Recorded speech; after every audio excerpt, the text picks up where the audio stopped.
Hi guys, मी RJ बरकत। Welcome welcome welcome आप सबका। और आज का एपिसोड काफ़ी स्पेशल होने वाला है क्योंकि आज मेरे साथ बहुत ही अमेजिंग अमेजिंग पर्सनालिटीज़ हैं। तो बेसिकली उनको बुलाने से पहले मैं आपको बताना चाहता हूँ कि आज का एपिसोड क्या है। आज का एपिसोड स्पेशल इसलिए क्योंकि आज का स्पेशल स्पेशल शो है कॉल्ड मॉम स्पेशल, जो आगे भी काफ़ी एपिसोड आपको देखने को ऐसे मिलेंगे।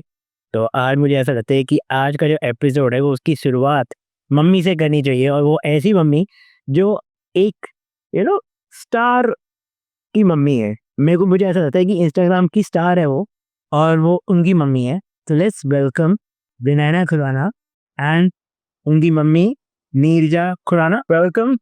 क्या हाल चाल है, कैसे? नमस्ते आंटी, सबसे पहले नमस्ते नमस्ते बेटा। हेलो विनी। मैं विनी, मैंने तो विनी बोलता हूँ क्योंकि मुझे लगता है ये सबसे प्यारा नाम है। इसका मैंने रखा है बहुत टाइम से। डॉल बोलता हूँ मेरे को कभी कभार। Vinny is just one of the perfect name मैंने इसको दिया हुआ है। हमने भी दिया हुआ है। कैसे हाल चाल है? क्या क्या मतलब क्या चल रहा है? How it? बढ़िया है, सब ठीक है। सब बढ़िया है। हाँ। तो चलो, मुझे आप पॉडकास्ट मम्मी स्पेशल है तो मम्मी स्पेशल में आपसे आंटी आपसे ही क्वेश्चन सारे होंगे जो मेरे डिस्कशन होंगी बेसिकली। तो यहाँ पे स्ट्रगल्स होंगी मम्मियों की, और आई थिंक आपसे बेटर कोई नहीं बता पाएगा। मेरे थोड़े से क्वेश्चंस हैं, मुझे इजाज़त दीजिए ताकि मैं आपसे वो क्वेश्चनिंग कर सकूँ थोड़ी सी, और डिस्कशन करेंगे इसके बारे में। ठीक ठीक है, डन एंड चलो। ओके, तो मेरा आपसे फर्स्ट क्वेश्चन है aunty, please tell us what kind of difficulties जो आपने फेस करी ऐसे बच्चे को रेज करने के लिए, बिकॉज सोसाइटी में बहुत दिक्कतें हैं हम जैसे बच्चों के लिए। Because I am also disabled child, मुझे पता है कि मेरी मम्मी ने क्या डिफिकल्टी फेस करी है। मैं आपसे जानना चाहूँगा, being a cerebral palsy girl जो ये है, एंड जिससे बहुत ज़्यादा डिफिकल्टीज आई थिंक आपको फेस करनी पड़ी होगी, प्लीज कुछ बताएं। सबसे पहले तो देखो, जैसे अब तुमने क्वेश्चन पूछ ही लिया मेरे से, तो सबसे इम्पोर्टेंट चीज यही हो जाती है कि आपको एक्सेप्ट करना है। जी। ठीक है, और एक्सेप्ट जब आप कर लेते हो कि हाँ ठीक है, आप दुनिया में और बच्चे देख रहे होते हो, आप इस तरह के स्कूलों में पढ़े होते हो जहाँ पे जिस तरह का हमारा कल्चर है कि कहीं पे भी आपको कोई डिसेबल बच्चा नहीं मिलता। आप बसों में जा रहे हो, आप मूवीज देख रहे हो, आपको कहीं भी कोई डिसेबिलिटी वर्ड तक आपके दिमाग में नहीं डाला जाता। एंड एट दैट मोमेंट आपके घर में एक बच्चा आ रहा है, आपके दिमाग में कहीं से भी नहीं होता कि वो कुछ प्रॉब्लम लेके आया होगा। तो उस चीज को एक्सेप्ट करना, वो ही एक सबसे बड़ा स्टेप है। क्योंकि जिस दिन आप एक्सेप्ट कर लेते हो उसके बाद आप मूव ऑन कर जाते हो, क्योंकि उसके बाद आपको मालूम है।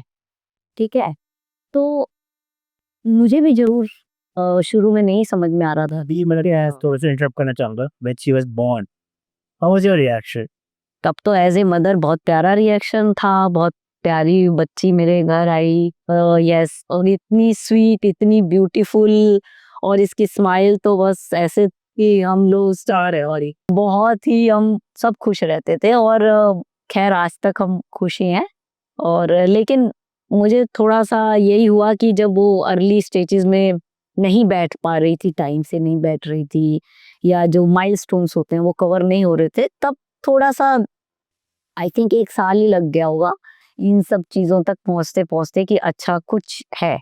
तो आप फिज़ियोथेरेपी वगैरह में जाते हो, आप सोचते हो कि ठीक है थोड़ा और टाइम लग जाएगा। और फिर जैसे मुझे किसी ने बताया कि आप किसी इंस्टीट्यूट में चले जाओ, आदि करके, तो वहाँ पे उन्होंने बताया कि सेरेब्रल पाल्सी है, तो मेरे को लगा कि झूठ कह रहे हैं, ऐसे कोई चीज़ होती ही नहीं है। फिर उसके बाद क्योंकि मैं खुद भी एक साइंस टीचर रही हूँ, तो मैंने उसके बारे में स्टडी करना शुरू करा। तो जब मैंने स्टडी करा तो मुझे समझ में आया कि हाँ, ये एक ब्रेन के जो कुछ नर्व्स होती हैं, जब वो हुई थी तो रोई नहीं थी, तो वो डेड हो जाती हैं। डेड हो जाती हैं, तो डेड चीज़ को आप अलाइव नहीं कर सकते। तो ये एक बहुत बड़ी अंडरस्टैंडिंग थी।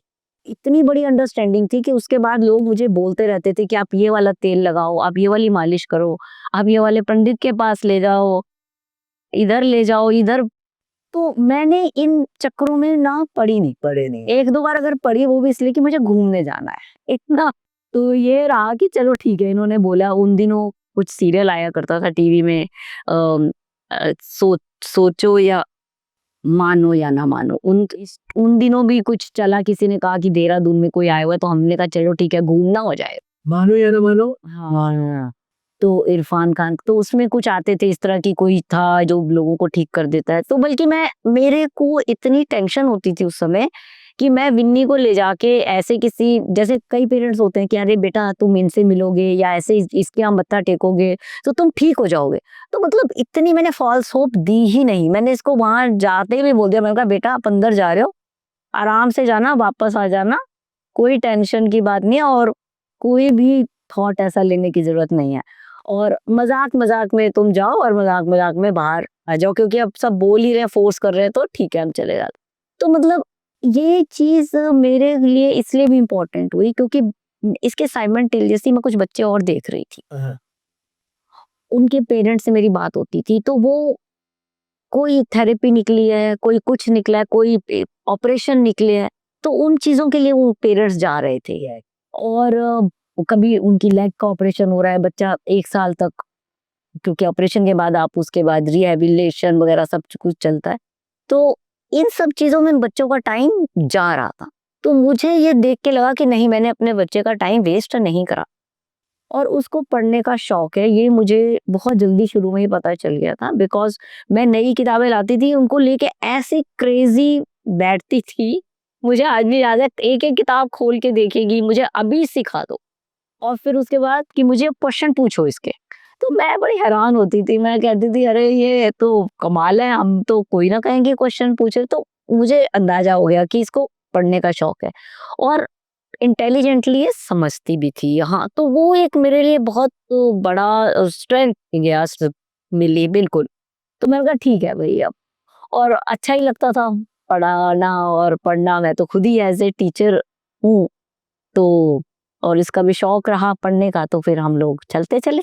तो देख अगर मैं अपनी स्टोरी सुनाऊँ थोड़ी सी, तो आई थिंक क्या आपने वो सुपरस्टिशन वाली बात करी ना, वो तो मेरे साथ भी पतेरा वो हुआ है कि मुझे याद है मम्मी किसी ने मम्मी को बताया था कि अपने ना आंगन में गड्ढा करके ना, जब सूर्य ग्रहण निकले, कौन सा ग्रहण दादी लूनर निकले, उसमें बैठो।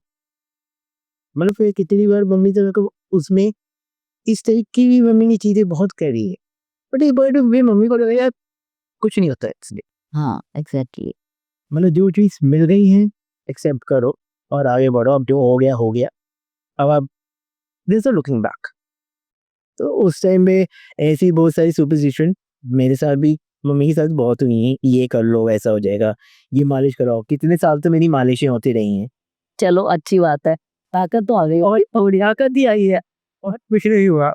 मतलब चलो ऐसे रिमेम्बर कि ये अंकल मेरी मालिश करते थे एंड ही यूज्ड टू, मतलब मेरे हाथ बिल्कुल ऐसे सीधे करते थे, ऐसे उनका प्रेशर करते थे। अरे बहुत कुछ, उसका लेजर भी करवाया मैंने। कोई एक बंदा आता था, हमने लेजर की, मैं लेजर से नर्व्स को ऐसे कर दूंगा। अब वो कुछ आके टाइप करते थे। कुछ, और वो हमने वो भी देखो, कई बार हम भी हो जाते थे, चाहे कितना ही मैं एजुकेटेड हूँ या मेरा ने इतने सारी रिसर्च इसके ऊपर करा मैंने, लेकिन फिर भी कई बार ध्यान डाइवर्ट हो जाता है, कहीं हम भी एज ए पेरेंट कहीं हम चूक ना जाए कहीं। वो लेकिन 2-4 बार, 3 बार, 4 बार करने के बाद समझ में आ जाता है कि, लेकिन हाँ ये बात है कि फिजियोथेरेपी पे मैंने बहुत काम किया। मतलब मैंने रोज एक्सरसाइजेस को कराती थी, लेकिन एक्सरसाइज मैं ऐसे कराया करती थी कि लगे ना कि वो एक्सरसाइज है, इसको खास तौर से। जैसे वॉकर चला रही है तो मैं आगे कुछ कुछ टॉयज रख देती थी और फिर इसको बोलती थी कि आप इसको पुश करोगे अपने वॉकर से। तो उस वजह से इसका मन कर जाता था कि मैं वॉक करके जाऊं। फिर इसके वॉकर में मैंने एक टोकरी सी टांग दी थी कि जब तो सबको घर में फुल्का मैंने बनाया तो उसमें डाल दिया, सबको ये डिस्ट्रीब्यूट करके आती थी।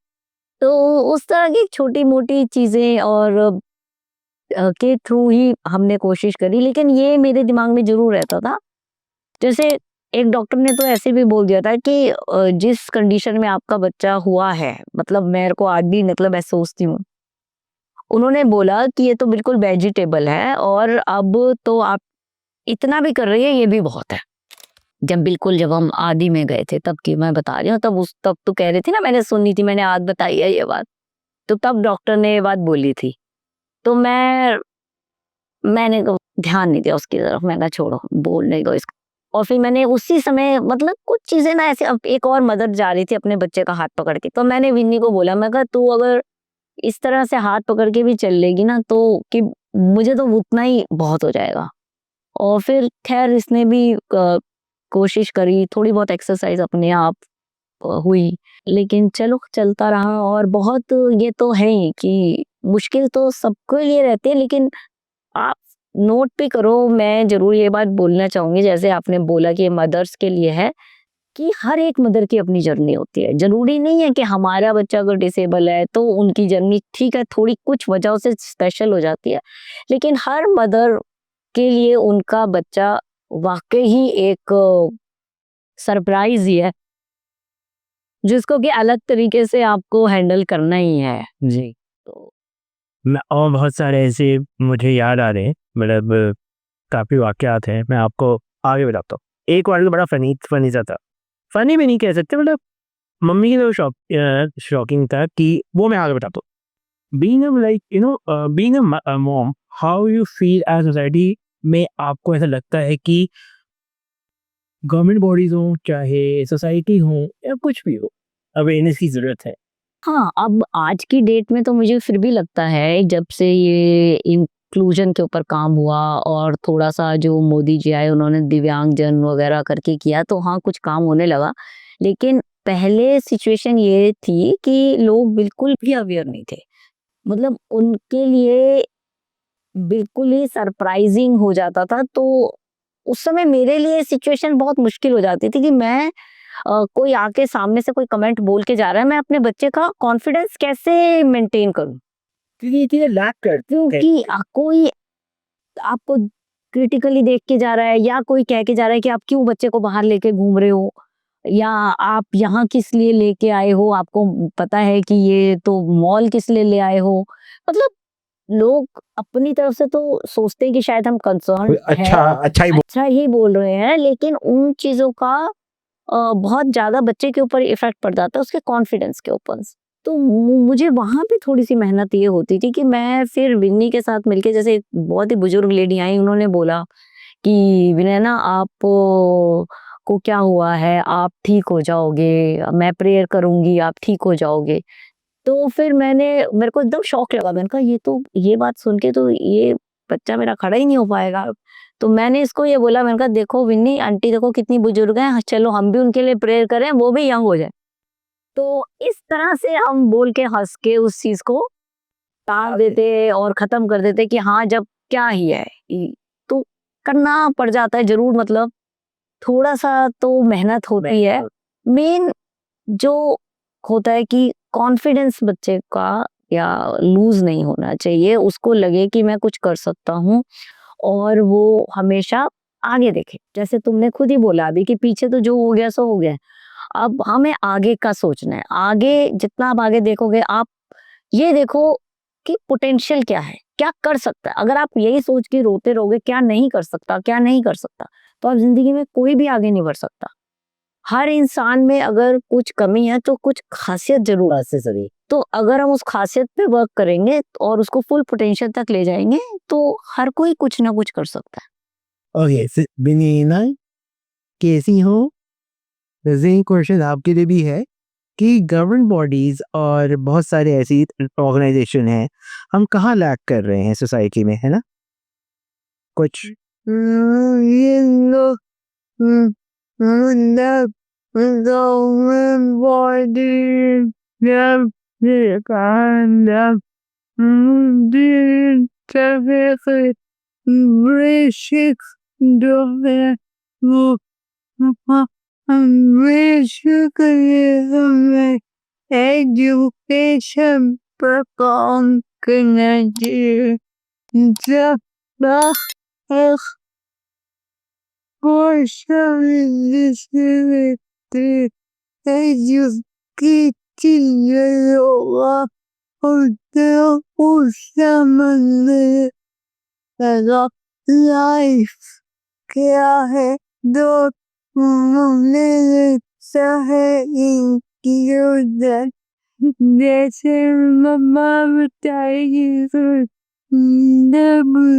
बहुत सारे स्कूलों ने ये किया आप नहीं लेंगे आप पैसा बेटा क्यों ले हाँ, बिल्कुल ठीक बात है। जैसे ये बात बोल रही है कि इंफ्रास्ट्रक्चर की कह देते हैं, कहते हैं नहीं हमारी क्लासेस ऊपर लगती हैं। मैं भी कई बार स्कूल चेंज करना चाह रही थी जो घर के पास मिल जाए कि हमारा क्योंकि उनको वैसे तो ये है कि दे कैन नॉट डिनाई, लेकिन वो सोचते हैं कि आए ही ना बच्चा हमारे पास, है ना? ये उनका वो रहता है कि नहीं हमारे पास तो अ, इस तरह की मेड नहीं होंगी, हमारी तो क्लासेस ऊपर लगते हैं, तो आप खुद ही रिफ्यूज कर दो, खुद ही आप पीछे हट जाओगी। तो वो बात है विनयना की कि हाँ, ये स्पेसिफिकली हो ही रहा है कि उतने बच्चों को एजुकेशन नहीं मिल रही जितनी की मिलनी चाहिए। और एजुकेशन की देना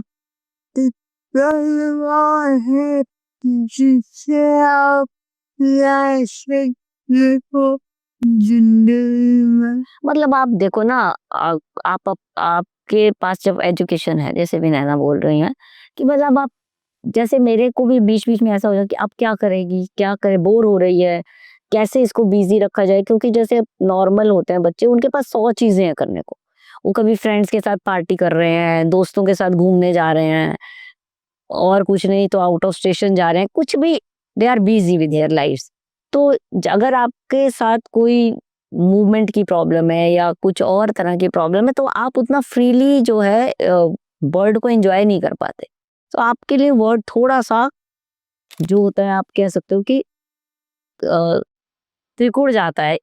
देखो, उसी एनवायरनमेंट में एंजॉय भी करना है। तो अगर आपको बुक रीडिंग की हैबिट है या इस तरह की कोई चीजें हैं, तो आप एजुकेशन से आप कम से कम अपने लिए भी अवेयर हो जाते हो कि मैं किस तरह से अपने ऊपर वर्क कर सकूं। तो इस पे तो बहुत ज्यादा काम होने की जरूरत है कि एजुकेशन सबको मिले, क्योंकि कुछ कई बार कुछ लोग ये सोचते हैं कि हमारा बच्चा पता नहीं बाद में जॉब मिले ना मिले तो पढ़ा के क्या फायदा, जो कि एक जनरल थॉट भी होता है। लेकिन हाँ, जैसे अभी विनयना ने बोला कि हाँ, एजुकेशन अगर होती है हमारे पास तो हमारा जो थॉट प्रोसेस है वो ब्रॉडन हो जाता है। जॉर्डन। अब मैं अपना एक इंसिडेंट बताता हूँ। मम्मा मेरी मुझे बहुत सारे स्कूल्स में लेके गई। एक वहीं था, घर के आसपास एक स्कूल था, वहाँ पे I think it was special school. वहाँ पे सारे बच्चे वाज आई थिंक ऑटिज्म या स्पास्टिक जिसे हम कहते हैं, वो वाले बच्चे थे। एंड जब वहाँ की जो प्रिंसिपल जो भी होंगी, वो उन्होंने मुझे देखा, तो उन्होंने मुझे बोला, मेरी मम्मा को बोला कि आप इसे यहाँ क्यों लेके आई? मम्मी कहते मुझे लगता है शायद ये इसको स्पेशल है, यहाँ पे इसको एजुकेशन तो शुरू हो ही जानी चाहिए ना। कि नहीं, ये बच्चे इस स्कूल के लिए नहीं बना, आप इसे नॉर्मल स्कूल में लेके जाइए। ये रिस्पॉन्सिव है, ये बात करता है। इज नॉट कि अगर ऐसा ही इसको हम एनवायरनमेंट दोगे तो ये उन्हीं की तरफ फिर रिस्पॉन्ड करना शुरू कर देगा, आपको वैसे ही बोलना शुरू कर देगा। तो यहाँ पे उनको थोड़ा सा लगा कि इसको नॉर्मल स्कूल में कराती हूँ। जब नॉर्मल स्कूल्स में गई, उस टाइम पे सारे स्कूल्स ने मुझे रिजेक्ट कर दिया कि हम आपके बच्चे की रिस्पॉन्सिबिलिटी नहीं ले सकते। मम्मा मेरी फिर मेरे को दूसरे स्कूल में लेके गई, तो वहाँ पे मुझे सारे स्कूल्स ने रिजेक्ट मार दी। जितने भी स्कूलों में मुझे लेके गई, जितने भी मुझे इंट्रोड्यूस करवाया प्रिंसिपल से, उन सब ने मुझे रिजेक्ट मार दिया कि हम आपके बच्चे को नहीं ले पाएंगे, क्योंकि ये एक हमारे लिए प्रायोरिटी हो जाए। एंड अगर आपको पढ़वाना है फिर इसको फर्स्ट से सेकंड फ्लोर पे चढ़वा लो, हम नीचे नहीं कर सकते इस क्लास। तो थैंक यू, थोड़ा सा उनके लिए भी जो इन्होंने आवाज़ उठाई, बाद में कुछ जाकर फिर कंपल्सरी कर दिया कि अब कोई मना नहीं कर सकता। नहीं नहीं, लेकिन अभी भी जो है ना उतना काम नहीं हुआ है जितना होना चाहिए, क्योंकि जिसे हम कहते हैं एम्पैथी, एम्पैथी वर्ड है ही नहीं, मतलब है ही नहीं, क्योंकि जब तक वो चीज नहीं आएगी तब तक वो समझ ही नहीं सकते। अभी भी इसी बात पे जैसे हम लोग डिस्कस कर रहे थे, मैं और विनयना ही, कि अब छोटी सी बात है कि आपके सोसाइटी में लिफ्ट है, आपको लिफ्ट किस लिए लगाई जाती है? लिफ्ट इसलिए लगाई जाती है कि किसी कोई अगर व्हीलचेयर से आ रहा है तो उसके लिए स्मूथली रोड पे आना होगा। लेकिन आप मैक्सिमम सोसाइटीज में अगर जाओगे तो आप देखोगे लिफ्ट के लिए भी 2-3 स्टेयर्स है। तो क्या लॉजिक है इसके पीछे? अगर आप उनको ये बात समझाओ कि आपको सिर्फ हमारे डिसेबल बच्चे के लिए नहीं करना हो, कल के आप भी बूढ़े हो रहे हो, कल को आप लोग भी 70-80 साल के होंगे, हो सकता है आपको भी व्हीलचेयर चाहिए, बिल्कुल। वही सोच के कर लो। लेकिन बस वही बात है कि लोगों के दिमाग में आता ही नहीं। अगर उनसे बोला जाए रैंप बना लो, तो रैंप बनाने का आइडिया ही नहीं है। वो रैंप ऐसे स्ट्रेट बन जाएंगे कि उस पर व्हीलचेयर नहीं चल सकती।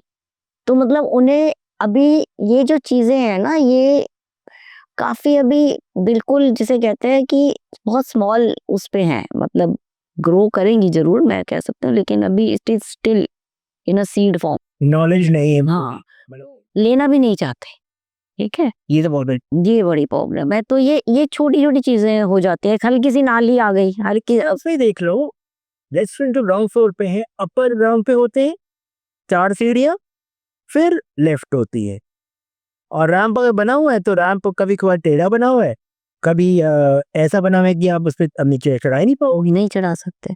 तो ये नॉलेज बल्कि अभी एक लेडी मुझे मिली थी, इसी बारे में डिस्कस हो रहा था। वो कहती हैं कि मेरे को शादी पे एक जाना था, तो उन लोगों ने बोल दिया कि हाँ हाँ आ जाओ, ग्राउंड फ्लोर पे ही है शादी। बेकल कहते वहां जब पहुंचे और वहां देखोगे 4 तो सीढ़ियां हैं, तो उसके लिए भी तो मुझे लिफ्ट कैसे कराऊं अपने हस्बैंड को? उनके तो हस्बैंड है एजेड।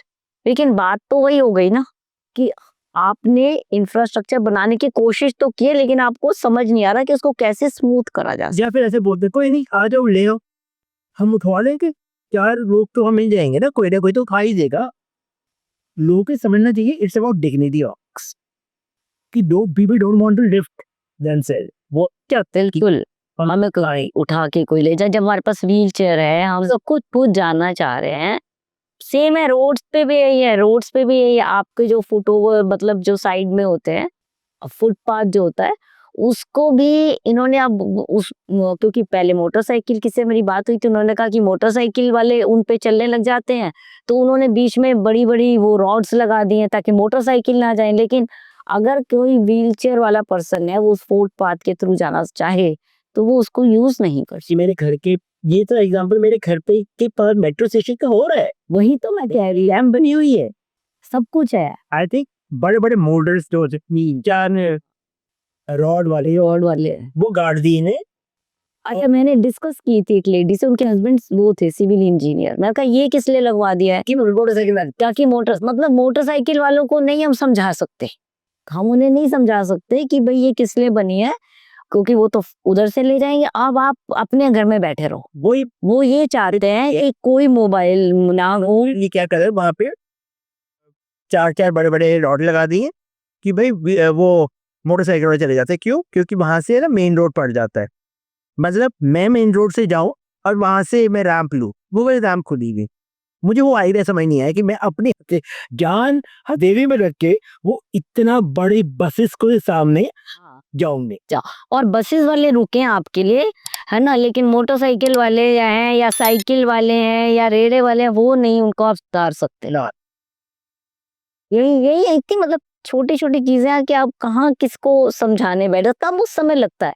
अदरवाइज नहीं लगता कि डिसेबिलिटी है आपको, अदरवाइज नहीं लगता। आप अपनी लाइफ हैंडल कर रहे हो जैसी भी सिचुएशन है, लेकिन जब आप बाहर निकलते हो ना, तब आपको समझ में आता है कि बहुत बड़ी प्रॉब्लम थी। चलो ये तो बहुत बड़े बड़े टॉपिक्स है, ये तो हम कभी खत्म कर नहीं पाएंगे। बहुत एम्पल वो है, मतलब एक हो सकता है, ऐसी बात नहीं है। जिस दिन आपने 500 रुपीज का फाइन रख दिया ना उन मोटरसाइकिल वालों के लिए, उसी दिन ठीक हो जाएगी प्रॉब्लम। वही है कि तो ये सख्ती जरूरत है। वही एग्जैक्टली। ओके गांधी, मैं एक और बात क्वेश्चन मेरे माइंड में आ रहा है। जब बिनी बड़ी हुई तो काफी टॉन्टिंग हुई होगी सोसाइटीज की आंटीज से, या आपको जैसे रिश्तेदारी में भी कहीं ना कोई बोल गया होगा। तो लाइक आपको ऐसा लगा कि क्या यहाँ पे एजुकेशन की जरूरत है लोगों में? कोई ऐसा इंसिडेंस कुछ हुआ जो आप बताना चाहे? देखो, मैं इसमें ना सच कहूँ तो लोगों की इतनी गलती नहीं मानती हूँ, ठीक है। जैसे कि मैंने खुद भी बोली ये बात कि हम लोग बस स्कूल जाते हैं, कॉलेज जाते हैं, हमें अपने एनवायरनमेंट में कहीं पे भी डिसेबल लोग नहीं मिलते हैं। और अभी हमने वही रीज़न डिस्कस भी की क्योंकि वो पहुँच ही नहीं पाते बिकॉज़ ऑफ रैंप, बिकॉज़ नहीं है, बिकॉज़ लिफ्ट नहीं है, बिकॉज़ जहाँ पे उनको स्मूथ मूवमेंट नहीं मिल रही है, तो वो लोग पहुँच भी नहीं पाते। दूसरी बात एक्सेप्टेंस भी नहीं है कॉलेजेस की, स्कूल वालों की कि हाँ भाई आप उन्हें वेलकम कर रहे हो। तो ऑटोमेटिकली क्या हो रहा है कि जहाँ पे हम इन लोगों के साथ इंटरेक्ट कर सकते हैं, इन लोगों के साथ मिल सकते हैं, वहाँ पे हमें मिल नहीं रहे हैं। तो फिर हम सेंसिटाइज़ भी नहीं हो रहे हैं। तो जब सेंसिटाइज़ ही नहीं होंगे, तो आगे कैसे चलेगी सिचुएशन, है ना? तो आगे वो चीज़ मूव ही नहीं कर पा रही है। तो एजुकेशन के लिए जैसे-जैसे ये सारे जो इंफ्रास्ट्रक्चर ठीक होगा, जैसे-जैसे मूवमेंट बढ़ेगी, जैसे-जैसे आपके लिए फ्री मूवमेंट हो जाएगी, तो वो स्कूल भी पहुँचेंगे, वो कॉलेज भी पहुँचेंगे, उनकी वो आपको लेना चाहेंगे, तो ऑटोमेटिकली सबको अपने आस-पास दिखेगा, तब ये नॉर्मलाइज़ हो जाएगा।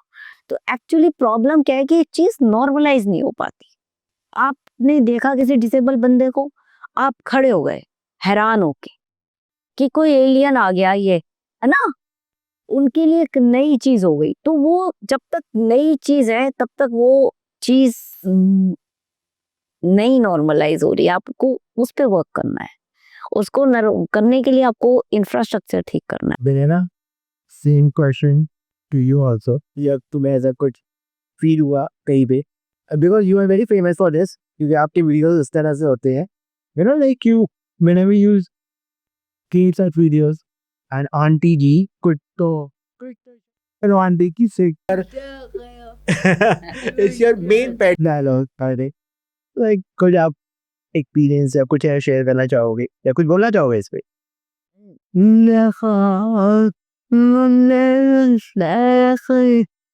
जो आई या Troy Lindeln ja oi no le amre disrimenti ešte tanere बहुत issue आके दो I can understand कि तुम ऐसे नहीं हो पाया बस तो कमेंट नॉर्मल कंप्यूटर कमेंट हम बहुत हट खुदा I have बहुत छोड़ने लेते हैं इसलिए मैंने ये शुरू किया था क्योंकि मैं बहुत हट ऐसी और मुझे बहुत मैं एजुकेशन हूँ मैं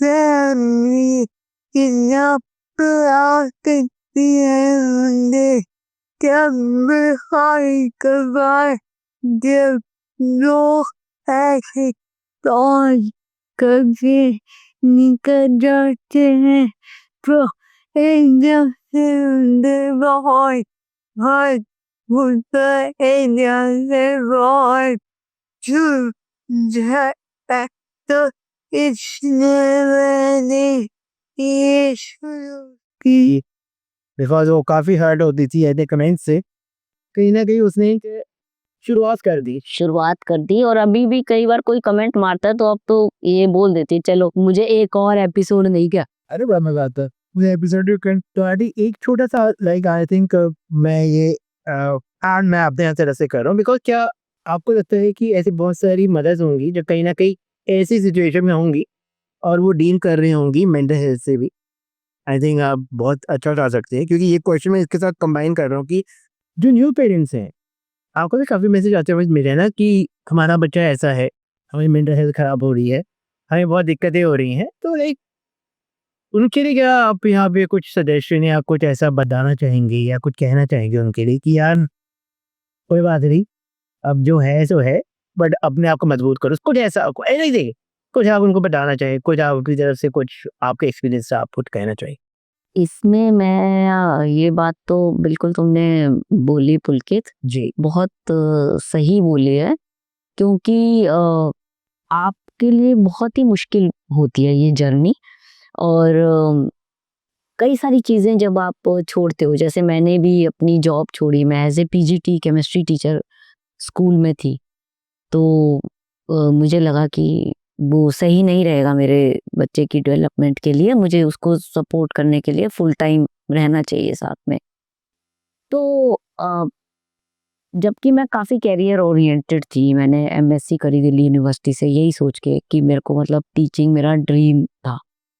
तो उस समय मैं वही काफ़ी लो लाइफ कंडीशन में आई, मतलब लेकिन सबसे बड़ी बात है कि किसी को समझ नहीं आता कि जो मदर जो है वो क्या-क्या झेल रही है, वो सारे काम कर रहे हैं हम। और मेरा थोड़ा-सा ये भी रहता था कि मैं अपने बच्चों तक अपनी इमोशंस ना पहुँचने दूँ, जो भी मैं परेशान हो रही हूँ अंदर से या मैं दुखी हूँ, तो बच्चों तक नहीं पहुँचने देना, ये एज़ ए मदर उसमें मेरी अपनी भी बहुत स्ट्रगल हो जाती थी। ठीक है, वाक़ई ही मेंटल हेल्थ पे ये काम करना तो बहुत ज़रूरी है कि कहीं से कुछ गाइडेंस मिले, कोई आपको एम्पावर करे कि ठीक है, धीरे-धीरे उसी पे ही काम किया, अपने लिए कुछ ना कुछ चीज़ें ढूँढी जो आप कर सकते हो, वापस अपनी टीचिंग में आई ज़रूर, मैंने उसके लिए फिर ऑनलाइन क्लासेस लेनी शुरू करी या घर में पढ़ाना शुरू करा कि ठीक है, मैं ऐसा भी ना हो। उससे विनयना काफ़ी खुश हुई, उसको लगा कि नहीं, ऐसा नहीं है कि मेरे लिए ही मम्मी अपनी ज़िंदगी कुर्बान करे जा रही हैं, दिए जा रही हैं, कुछ अपना भी उन्होंने जो भी उनका था पैशन था उसे भी, हाँ, उसे भी पकड़ा और वो प्राउड फील भी किया और सपोर्ट भी दिया मुझे कि हाँ, आप ये इसमें आगे बढ़ो। तो मैं उस उन चीज़ों से वापस मैं अपनी कंडीशन में आई कि हाँ, ठीक है, मैं पढ़ा भी रही हूँ और वीराना को भी हैंडल कर रही हूँ। और मुझे लगता है हर मदर को कुछ ना कुछ वे आउट्स ढूँढना चाहिए, क्योंकि अगर आप हर वक़्त उसी एनवायरनमेंट में रहते हो, तो आप कहीं न कहीं बहुत ही डिप्रेशन की सिचुएशन में आ जाते हो। तो उससे निकलने के लिए या तो आप कुछ जो भी आपका अपना पैशन है, उसे भी साइड में थोड़ा बहुत ज़रूर करते रहो, क्योंकि अदरवाइज़ जब 10 साल या 20 साल निकल जाएँगे, ज़रूर आप बच्चे के ऊपर काम कर रहे हो तो कहीं न कहीं वो पहुँचेगा, लेकिन आप कहीं नहीं पहुँचोगे और आप फिर और परेशान होंगे। तो मैं अब थोड़ा प्राउड करती हूँ अपने आप पर भी, विन्नी के ऊपर भी, अपनी फैमिली पे भी कि ठीक है, जैसा मैं चाह रही थी, सब कुछ ना कुछ सही जगह पे है। तो इसीलिए कहते हैं कि mother is one of the toughest job जो 24/7 करना है, पर उसमें कोई पेमेंट नहीं है। Unconditional love, that's it, all she can get, ज़्यादा मुझे लगता है। तो मेरा लास्ट क्वेश्चन है आप दोनों से, इवन वेनेला आप भी कुछ कहना चाहती हैं, आप भी कुछ अगर कहना चाहते हैं इस प्लेटफॉर्म से, तो आप कह सकते हैं। वेनेला आप स्पेशली कह सकते हैं because you were the one who were quite vocal about incidents like जो कॉमेडियन होते हैं काफ़ी वो मॉक करते हैं in the name of comedy that you already said. You want to say something to them and आपका फिर message last मेरा यही है। मैं तो बस यही बात कहना चाहूँगी कि संसार जो है ना, जो ये बनाया भगवान ने, उसके पीछे उसका कुछ रीज़न रहा होगा। जिसके पास जो चीज़ है, उसको लेके खुश रहो और उंगली मत करो एक-दूसरे को। और हर एक की अपनी-अपनी लाइफ़ की डिफ़िकल्टीज़ हैं। ज़रूरी नहीं है कि कोई हमें नॉर्मल दिख रहा है बाहर से, वो नॉर्मल ही हो। हो सकता है वो क्या झेल रहा है, आपको नहीं पता है, ठीक है? तो हम हमारी जो चीज़ है, जो डिसेबिलिटी है, वो विज़िबल है। मैं ऐसे बोलती हूँ, विज़िबल डिसेबिलिटी है। तो फिर भी चलो दूर से देख के समझ में आता है, लेकिन ज़रूरी नहीं है ऐसा। बहुत लोग ऐसे हैं जो इस समय उनकी जो डिसेबिलिटीज़ हैं, वो विज़िबल नहीं है और वो आगे किसी को कुछ कह भी नहीं पाते। तो be brave and handle your life yourself, क्योंकि आप ही को हैंडल करनी है, कोई और तो कर नहीं सकता। और फेथ रखो कि जो आप करोगे ठीक करोगे और बढ़ते रहो लाइफ में आगे। Nice. And Vennela anything you want to say? No, my voice is saying down and never look for talent is very hard. But you on yours record आपको पता नहीं यार कौन सा मोड़ पर आप कहाँ के कहाँ पहुँच जाओ और मेहनत करते हो हार्ड वर्क करते हो आप कहीं कि ना कहीं खुश न खुश अचीव कर जाओगे thank you That's so nice. बहुत मजा आया. आदि, thank you so much for coming. Virana, thank you so much for coming. ये मेरा पहला पॉडकास्ट है एंड आई थिंक मुझे बहुत मज़ा आया आप दोनों से बात करके. कुछ यहाँ पे सीखने को मिला. आई थिंक वहाँ पे जो ऑडियंस है जो हमको देख रहे हैं वो ये नॉलेज उनको बहुत अच्छी तरह से मिल गई हो कि हमारा पॉडकास्ट करने का क्या उद्देश्य था. उनकी तरफ हमने क्या प्रेजेंट किया. वहाँ पे जितने भी पेरेंट्स हैं जो गार्डियंस हैं जो कंफ्यूज हैं जो कुछ उनको आगे कुछ मिल नहीं रहा है कि हम क्या करें. आई थिंक ये वो एपिसोड है जहाँ पे आपको आपके क्वेश्चंस के आंसर मिल जाएंगे. अगर आपको और ऐसे एपिसोड देखने हैं, आपको और ऐसा नॉलेज चाहिए और ऐसे कॉन्वर्सेशन सुननी है तो please like subscribe and share my page जिसका नाम है माय टॉपिक रेस्ट टपरी. And thank you so much for watching this podcast.